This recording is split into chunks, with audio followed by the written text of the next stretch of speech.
Hello, everyone. Hope you are well on this Monday afternoon. It is January the 13th.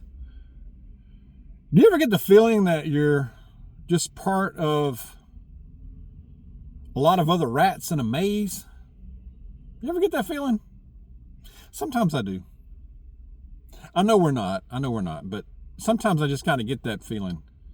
I believe we are under attack in a way. I'll explain. Also, more on the fog. The F-O-G, you want to hear this? It's interesting. I have a terrific passage I'm going to share with you. Also with another special little addition, something I'm going to let you know about. So you want to stay tuned for that towards the end of the video. First, real quick though, I saw this story yesterday or last night. It's talking about the fires, referring to the fires in Los Angeles area. A California family clings to faith after the Virgin Mary statue survives relentless wildfires that destroyed the home. So there was a little picture of it. I don't know if I still have it, but I don't think I have it in here. But anyway, this family, their home was destroyed by the fires. And in the middle of the home, everything's burnt around the home, except the only thing still standing is this Virgin Mary statue. It's good size. It hardly looks touched. I thought that was pretty amazing. That's just very remarkable. I just wanted to put that out there. I thought that was very interesting.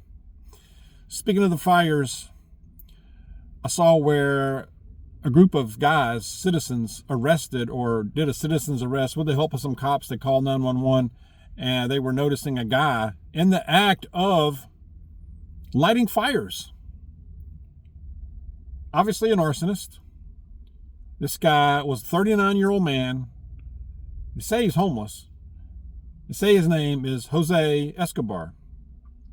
They described him, as a transient.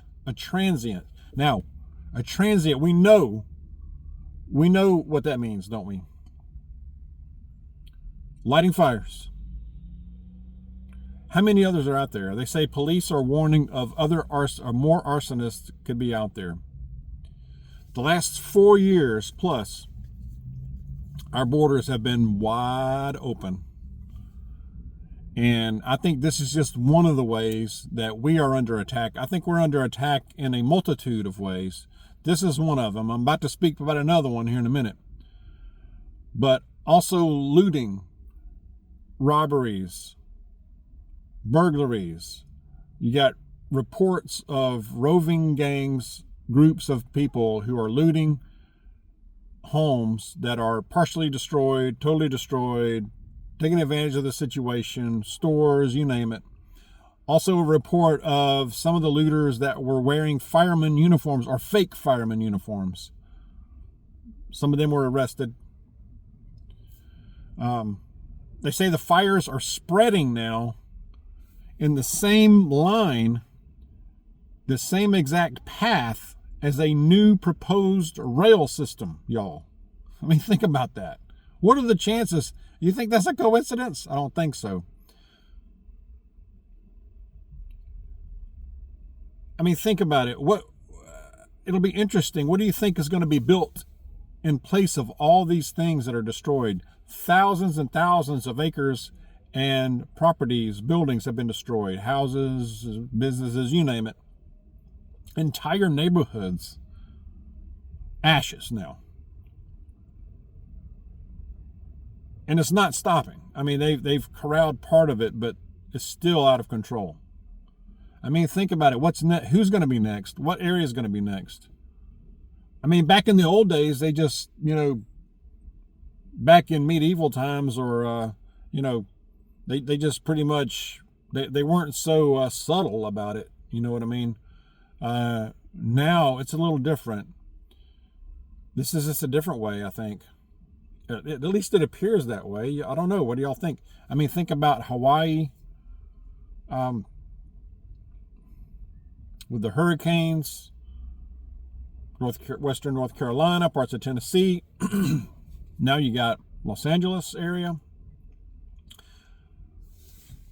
Your political affiliation does not matter. If you're an elite, doesn't matter. You can be homeless, poor, rich, doesn't seem to matter. You're not immune. You're not exempt from this.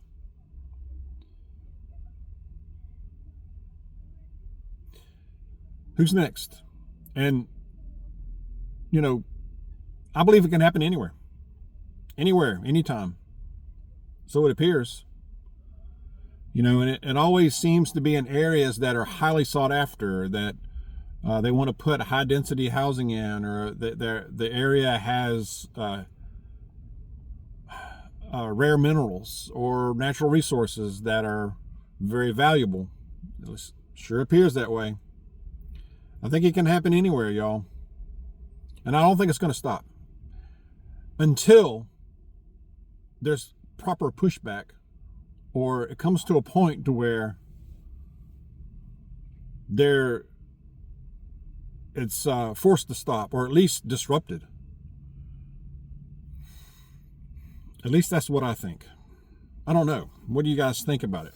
I think we're definitely under attack in a way. And another way we are is the FOG. And I believe, now this is my opinion. Now I don't have scientific proof, and I don't, I can't produce that right now. This is my opinion, and I have to be careful. But I believe that we are being, I don't know if you can see that. I believe that we are being that.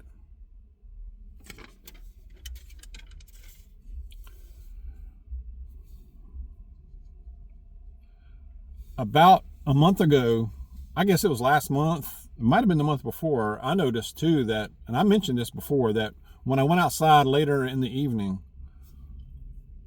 let the dogs out, do their business, backyard area.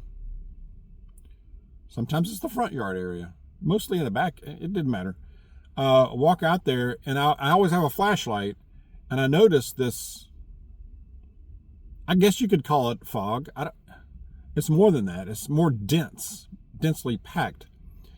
It's like droplets. It's visual. You can see it through the flashlight, the light that's emitting from the flashlight. And it's kind of big. It's easy to see, And I wondered, I didn't really give it a whole lot of thought. I'm like, I've never seen this before. Now there'll be people that say this happens. It's chemicals. It's a plant near you. It could blow. No, I haven't noticed this in 7 years we've lived there until recently. What is that? Well, that's around the same time that, and this could be a coincidence, but the older I get, the more I believe there's no coincidences, or very little. That's right around the same time that Mrs. Dawg got sick, and turned out she had a fever. It quickly escalated. We had to take her to urgent cares over the weekend. And she had a bad UTI. Okay. And it was a bad one. Luckily, they had the medication right there. We didn't even have to go to a pharmacy, and it took a while. She got better. Also, I had another family member, female family member, have the same thing around that same time, a little bit after Mrs. Dawg, a very bad UTI, to the point to where I think this particular family member was close to having to go in the hospital. It came on quickly.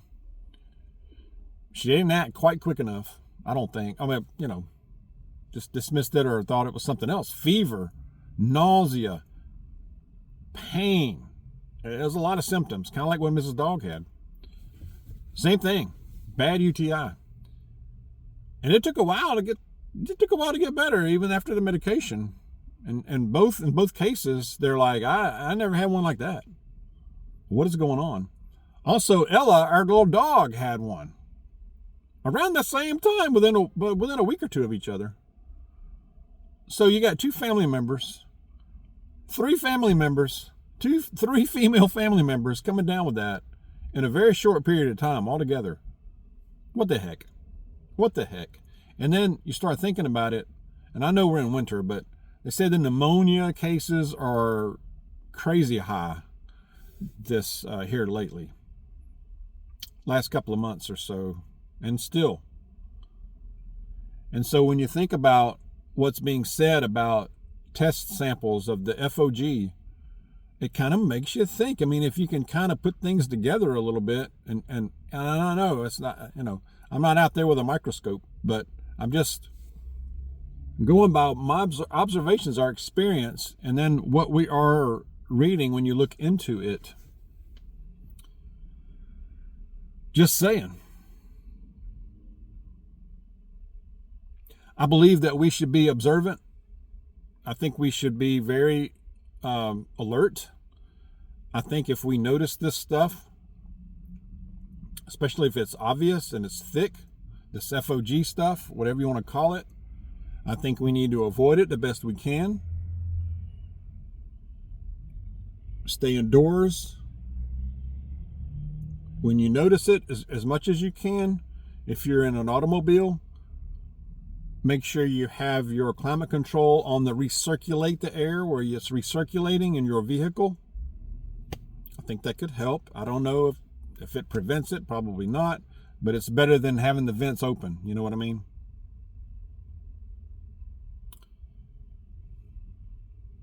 What is going on? And this doesn't sound isolated. It sounds like it's happening in a lot of places, even outside of the United States. There's a lot of information floating around about how this was done back in, I think, 1950 or 1950s? Is it related? I don't know. But something's going on. And I think it's a shame that if it's nefarious, I mean, how evil is that? Your own people?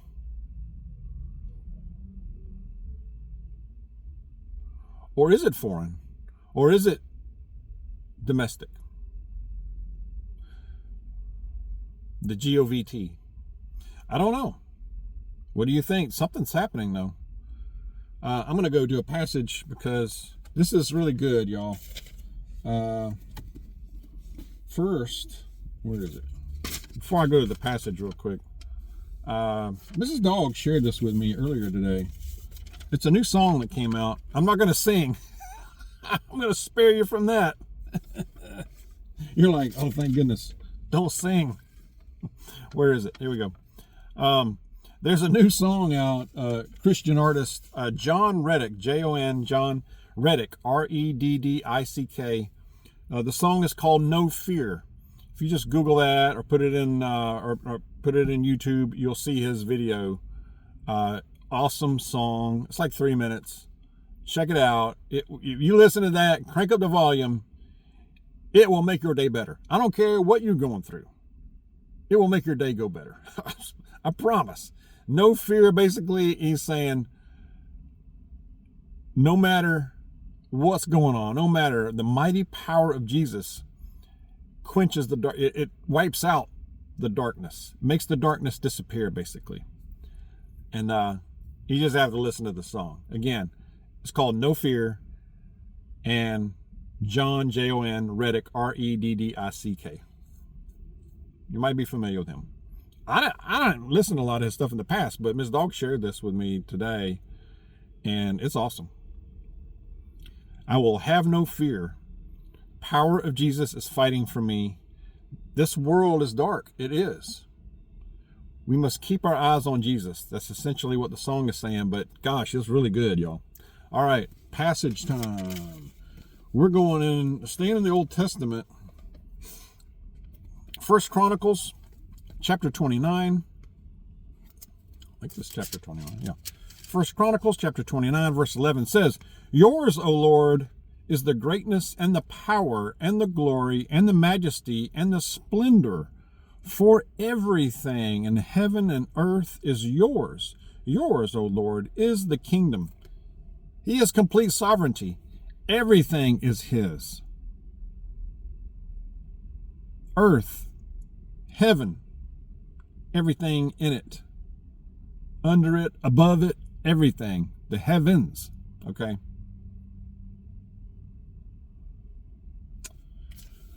And we have an opportunity to have a relationship with that Creator. He wants it.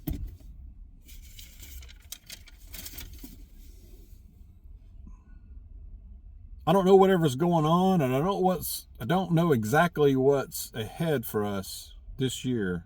I feel like something weird is, as I kind of said yesterday in yesterday's video. By the way, interesting comments. Oh my goodness. That's another, I won't go into that. Anyway, I'm just thankful for comments, okay? But anyway, it's as good as any time.